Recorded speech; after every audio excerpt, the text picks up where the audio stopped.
মাশাআল্লাহ, এখানে চোখ জোড়ানো দেশি লাল ষাঁড় বড় আকারের দেখতে হিউজ, শুধু একটা না, অনেকগুলা চোখ জোড়ানো দেখার মতো লাল গরু।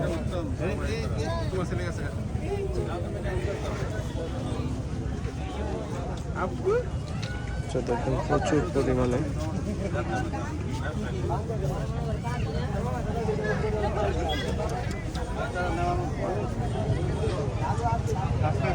সবাই আদর করতেছে, সবই লাল গরু।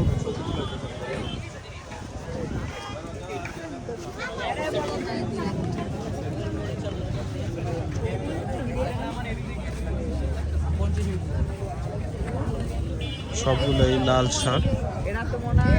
দেখি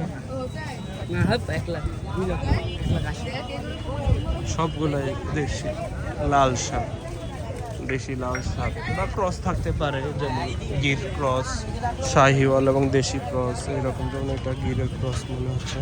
তো প্রতিটা গরুই দেখার মতো। এবার দিয়াবাড়ি হাটের কালেকশন দেখে খুবই ভালো লাগতেছে। দেখেন সবগুলা লাল ষাঁড়, দেখেন সব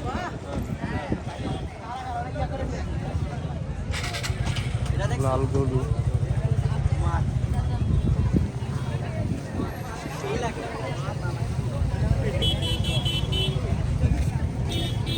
তাদেরকে দেখাচ্ছি যে লাল গরুর কালেকশন একসাথে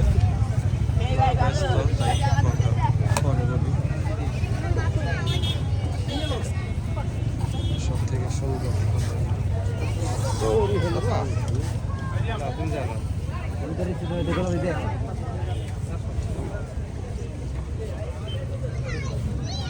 ভাই আপনারা কোথা থেকে গরুগুলা নিয়ে আসছেন? নাটোর। সবগুলোই তো আপনাদের না? এই লালগুলো আপনাদের 10টা না? একসাথে 10টা। কবে আসছেন ভাই? গতকালকে না? সবচেয়ে বড় যেটা সুন্দর, এটার দাম কি রকম চাওয়া? 6.5 লাখ। আর সর্বনিম্ন সবচেয়ে ছোট যেটা, এটা চাওয়া কি রকম? 4.5 লাখ। 4.5 লাখ। আপনার কি প্রতি বছরই এই হাটে আসেন? গতবারও কি এই হাটে আসতেন? এর আগে কোথায় আসতেন? আফতাবনগর। ও আচ্ছা আচ্ছা, ওনারা আর কি নিয়মিত আফতাবনগরে আসতো। আফতাবনগর হাট বন্ধ হওয়ার কারণে গতবার থেকে ওনারা দিয়াবাড়ি হাটে আসেন। প্রতিটা গরুই অত্যন্ত সুন্দর। ওদের 6.5 লাখ থেকে 4.5 লাখ টাকা পর্যন্ত ওনারা দাম চাচ্ছে। সবই লাল ষাঁড়, দেখার মতো লাল ষাঁড়। 10টি গরু নিয়ে আসছে ওনারা। দেখেন একটা থেকে একটা কম নয়।